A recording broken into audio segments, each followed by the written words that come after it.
স্বতন্ত্রর হাতে হাত রাখছে কমলিনী। এবার একঘেয়ে হয়ে যাচ্ছে গল্প, কেন বলছেন নেটিজেনরা। চন্দ্রকে শায়েস্তা করতে মামলা লড়ছে কমলিনী। এদিকে নতুন কাকুর কাছাকাছি আসছে সে।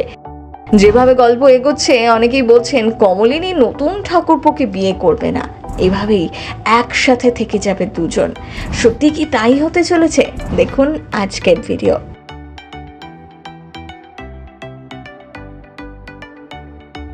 কমলিনী আর স্বতন্ত্রর প্রেমের মাঝে বাইরের কিছু লোক ঢুকে পড়ে। তাদের বন্ধুত্বের মাঝে এভাবেই জটিলতা তৈরি করে রেখেছে। এরই মধ্যে দেখা গিয়েছে কমলিনীকে নিয়ে বেড়াতে গিয়েছে স্বতন্ত্র। সেখানে ছবি তুলতে ব্যস্ত কমলিনী। তখনই দেখা যায় গাড়িতে স্টিয়ারিং এর স্বতন্ত্রর হাতে হাত দেয় কমলিনী, যা দেখে দর্শকদের মধ্যে নানা মন্তব্য করতে দেখা গেল। কেউ বলছেন একঘেয়ে হয়ে যাচ্ছে গল্প, কারণ সিরিয়ালের শুরু থেকে শেষ পর্যন্ত শুধুই দুজনের দীর্ঘ বার্তালাপ। আবার কেউ বলছেন দুজন বিয়ে না করে এভাবেই থেকে যাক আজীবন, সেটাই ভালো হবে।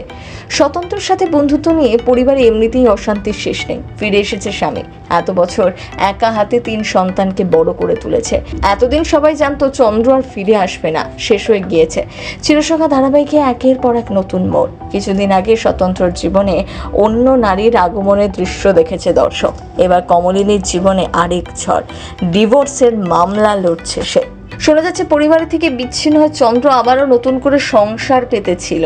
সেই বিয়েতে এক সন্তানও রয়েছে, যে মুখ ফসকে সত্যিটা বলে দিয়েছিল বারবার।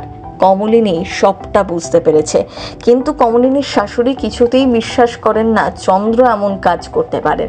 ছেলের ভালোবাসায় তিনি অন্ধ হয়ে গিয়েছেন, তাই জন্যে বারবার ছেলের হয়ে সওয়াল করছেন আদালতে, মিথ্যে বলছেন। মাঝে মাঝে সেই বিপর্যয়ের রাত মনে পড়ে কমলিনীর, যেটা কমলিনীর শাশুড়ি নিমেষে ভুলে গিয়েছেন, কমলিনী ভুলতে পারেননি। সেই থেকেই নতুন ঠাকুরপোর প্রতি তার দুর্বলতা শুরু।